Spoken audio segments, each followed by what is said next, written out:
Hi, this is Teddy, and today you're listening to LaFleur Stephens-Dougan, author of Race to the Bottom, How Racial Appeals Work in American Politics on Two Broads Talking Politics.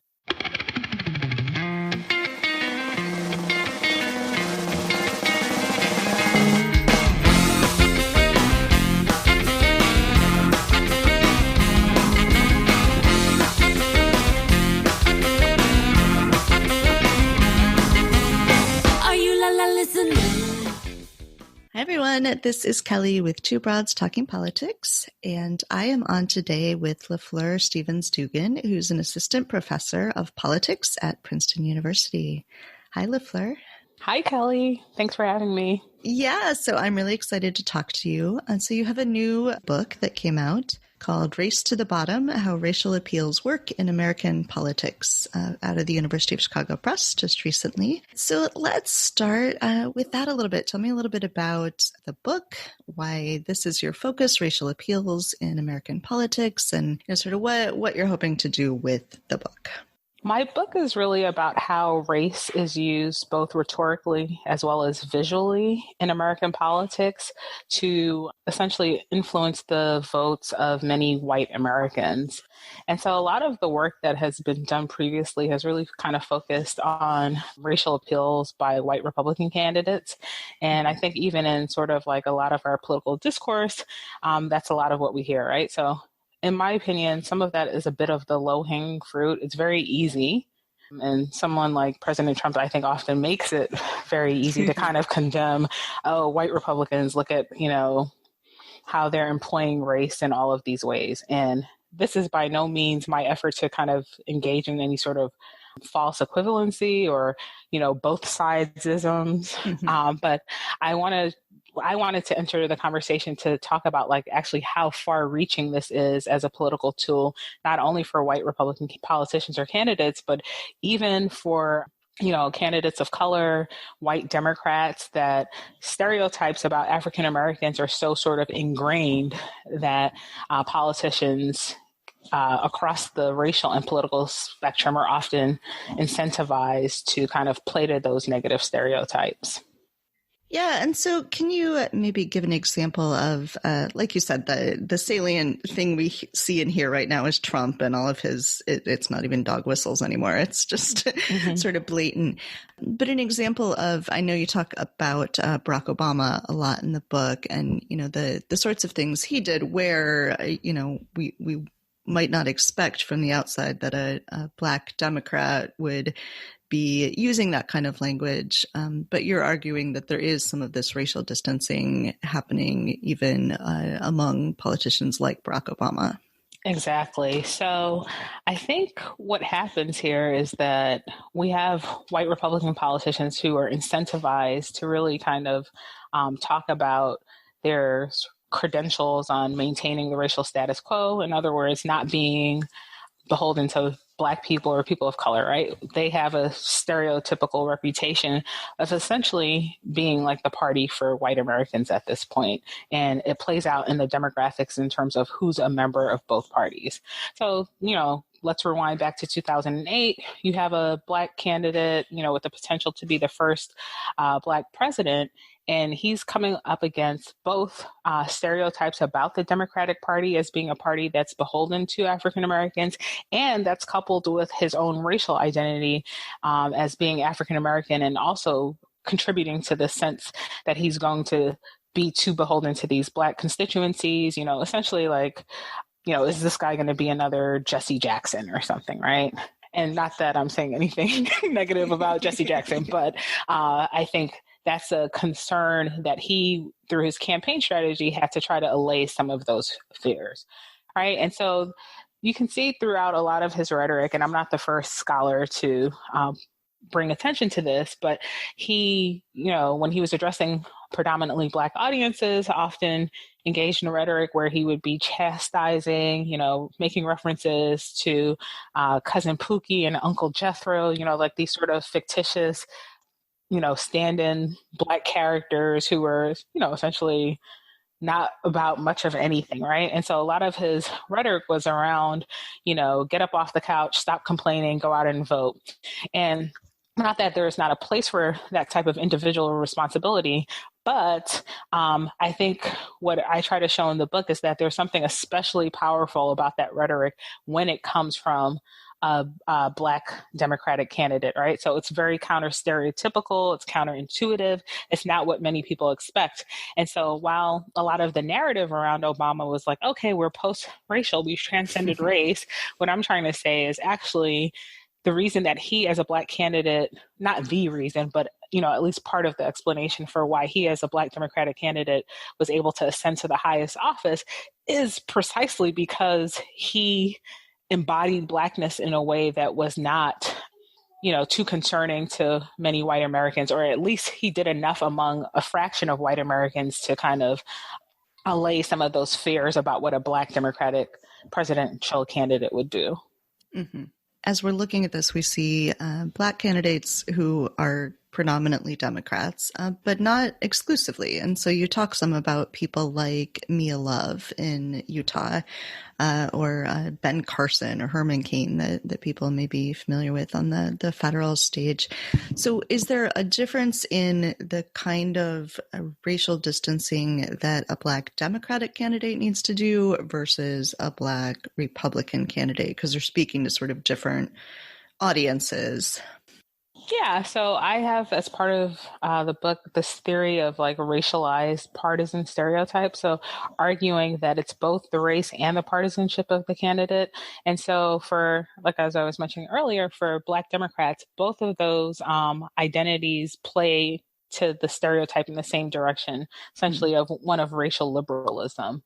Whereas for a Black Republican candidate, some of the maybe concerns or fears about them being too racially liberal are undercut by that partisan cue of being a Republican. That being said, we can see even just from the Republican National Convention, like last week, that there's some incentives there for these Black Republican politicians to kind of embody that message of individualism and to, perhaps give cover to a party that's perceived as being racist. So I'm trying to think of like a more articulate way to say that. But, it was kind of joked about that there were more African Americans on the stage in prominent speaking positions than, there were in the audience or maybe even in the party. I mean, a little hyperbole, but you know what I mean. Yeah. And so what, from the standpoint of the Republicans who were putting together this convention and inviting speakers, why did they invite so many African-American speakers? What are they trying to appeal to Black voters, or are they trying to appeal to white voters in doing that? Yeah. So in all of these instances that I've been talking about politicians, I'm really focusing on what they're trying to do with respect to white voters. And for the Republican Party, right, they have a stereotype of being very racially conservative. And with that, given the Trump presidency, as you noted, like he hasn't even done dog whistles at this point. It's been very explicit. Yes. And so I think part of his decision calculus, or the calculus of the party, is not wanting to alienate maybe more sort of racially moderate white Americans, particularly, suburban housewives or suburban moms, soccer moms, whatever, we're calling them these days, but essentially like the same white women who in 2018, the Republican Party in those midterm elections lost some of those women. And so, these women, I think, want to be comfortable voting for a candidate. They don't want to vote for a candidate who's perceived as racist, who's already locked up kids in cages and, a whole plethora of things. And so I think this offers maybe some assurance, or this was at least an attempt to give them some assurance that, he's really not racist and he's not maybe as bad as we might think. So the whole naturalization ceremony, Katherine Johnson, I think is her name, the woman that he ended up pardoning, things of that nature are all, I think, an effort to show, for lack of a better word, some compassionate conservatism. You wrote this book before the killing of George Floyd and all the protests that were sparked from it. But that's been such an interesting moment obviously the protests and the movement are interesting, but also in seeing how politicians navigate it, how they talk about what's happening, how they, do or don't. I live in Chicago, so, I see someone like Lori Lightfoot who's trying to sort of walk this line, very difficult to do. And certainly from the perspective of liberal Democrats, not always the way that people are hoping that she'll walk it. In a lot of major cities now, we have Black women who are mayors, who are Democrats, but who are looking at these protests and trying to sort of both calm the fears of people who think their cities are sort of burning or rioting or whatever it is that they're worried about, but also speak to people who are legitimately hurting, who are worried about how they exist in this place, in this city. So what have you been seeing either among mayors or certainly this came up in things like the Democratic convention, in the ways that both Black and white politicians are reacting to what is happening on the ground right now? Yeah, I mean, these politicians are in quite the tough spot because they are essentially facing this racial balancing act, right? So whether, it's Muriel Bowser in D.C. or Lori Lightfoot, they've all come, I think, under criticism and scrutiny from the sort of more progressive wings of the Democratic Party. And I think in terms of some of the rhetoric that even they have used, I think it's maybe been, towards a sense of condemning uprisings that some might call uprisings, others would refer to as looting, others might refer to as rioting.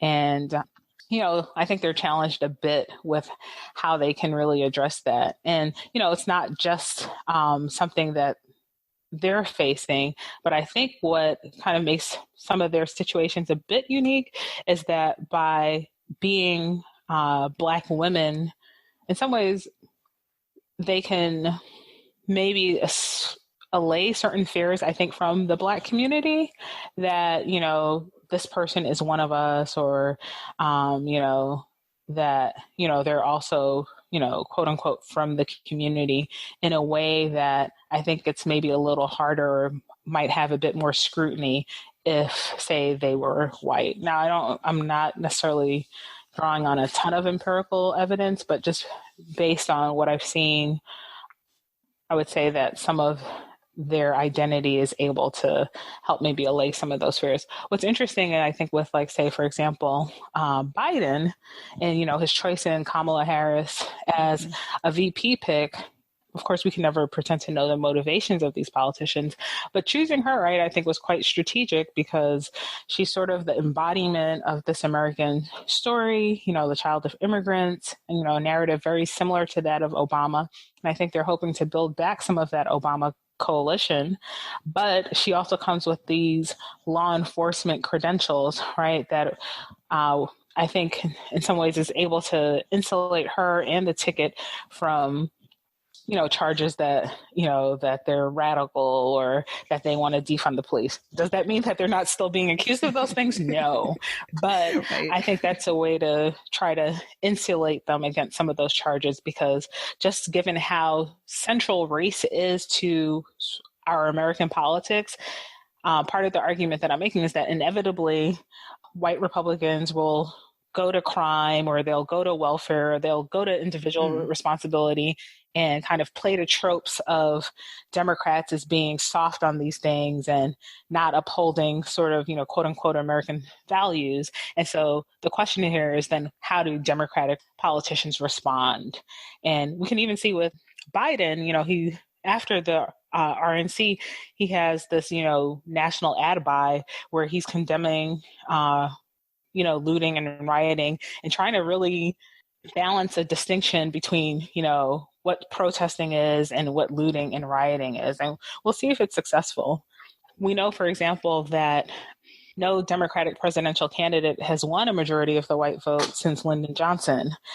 So part of what I'm arguing here is Democratic politicians who are faced with this this balancing act, part of what they're doing, at least at the national level, is trying to get enough of their coalition and reliably Democratic base of people of color together, but also not losing too much of the white vote, particularly like white moderates who might be a little turned off by any sort of perception that they're too racially liberal or too beholden to African Americans. Yeah. So in the conclusion of your book, you say that you're arguing that many, not all, but many white Americans are willing to vote for a Black candidate, but not necessarily willing to vote for a candidate who champions Black interest. And I think seeing that, seeing the selection of Kamala Harris through that lens is so interesting because she doesn't shy away from talking about going to Howard University or being a member of the AKA sorority or the kinds of food that she likes to cook. You know, she's very sort of embraces Black culture in a lot of those ways. But certainly in the primary wasn't seen as the candidate who was sort of most sort of standing up for championing Black interests. So I think that that's such an interesting dynamic there, and that really sort of shows that what you're arguing in this book really makes sense in those terms. Oh, well, I'm like flattered that you made it to the conclusion.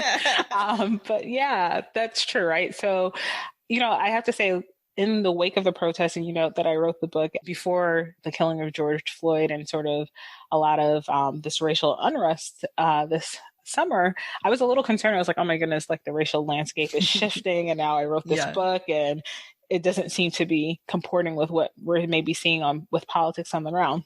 I'm honestly like a little less worried because given I guess maybe sort of my general pessimistic nature, but also what I know about American politics, it'll be interesting to see how much support these movements have from white Americans and what the tolerance is of many white Americans for this racial liberalism and, you know, the sort of attack on systemic racism. And also it'll be interesting to see, you know, if, you know, perhaps under a Joe Biden presidency, how much of this will be substantive challenges to systemic and structural racism versus some of the more sort of symbolic things that we're talking about, you know, in terms of what Kamala Harris has said. I mean, you know, through her speech, she talked about systemic racism. Mm-hmm. Joe Biden opens his speech quoting Ella Baker. And, you know, these are definitely things that I don't think I would have predicted, but let's see if it actually plays out in terms of substantive policy. And of that, I think I'm still a bit skeptical. It'll be interesting to watch. And, you know, we saw in the immediacy of the protest, a large support from white people all over the country going out, doing marches in surveys saying, you know, that, yes, they supported the Black Lives Matter movement. And that does seem to be waning somewhat since the protests first started. So I think it will be interesting to see, you know, whether these things remain top of mind in a way that does push policy. I mean, I hope it does, but it remains to be seen. I think that it pushes policy towards, you know, things that can dismantle structural racism. And I agree with you that I'm a little bit pessimistic that will continue beyond the performative, but I hope that it does. Yeah, same here. Yeah, so we see this support and, you know, a lot of white Americans coming out to support the protest. And even in some survey data, there's a suggestion that some white Democrats are actually maybe even more liberal than their Black counterparts, which is typically not what we would expect, right? But on matters of race, they're even maybe more liberal than some of their Black counterparts or their counterparts of color. But the sort of concern there is that there may be a smaller fraction of the population than we might think or of the electorate, and definitely a minority of white Americans, as most white Americans identify as Republicans. And so it's not to say that there's not committed white people and that there's some who are maybe really supportive and attuned to this cause, but are there enough of them to really build this coalition? And part of the sort of calculus that the Democratic Party has been facing in the post-civil rights era is, how many of these voters do we try to hold on to, to mobilize in terms of those white Democratic liberals, but also some who are maybe a bit more racially conservative. We think of those people who might have voted for Obama in 2008 or 2012, but then voted for Trump in 2016. What they're wrestling with is how much of those voters are they trying to win back and capture while also mobilizing their base. And some might argue that they should focus on really mobilizing their base, because their base, there's Black people in Milwaukee or Philadelphia, in any of these sort of battleground states. And there's that sort of push and pull as to where they're going to devote their attention. Yeah, the Democratic Convention certainly showed us that you'd have one night with here's all the Republicans that support Biden, and then another night that's Black Lives Matter. Yeah. We're all over the place here. So, but it's a big tent. Yeah, very big tent. So tell listeners how they can get your book, which is just fascinating. Oh, thank you. My book, Race to the Bottom, How Racial Appeals Work in American Politics, is available for purchase on Amazon, or you can also purchase it directly from the University of Chicago Press. Excellent. I think everyone should read it so we understand what's going on in this election season. So thank you, LaFleur, for coming on and talking with me. Thanks for having me on. It was a lot of fun. Thank you for listening to Two Broads Talking Politics, part of the Dimcast Podcast Network. Our theme song is called Are You Listening? Off of the album Elephant Shaped Trees by the band Immunuri, and we're using it with permission of the band. Our logo and other original artwork is by Matthew Weflin and was created for use by this podcast. You can contact us at twobroadstalkingpolitics@gmail.com or on Twitter or Facebook at Two Broads Talk. You can find all of our episodes at twobroadstalkingpolitics.com or anywhere podcasts are found.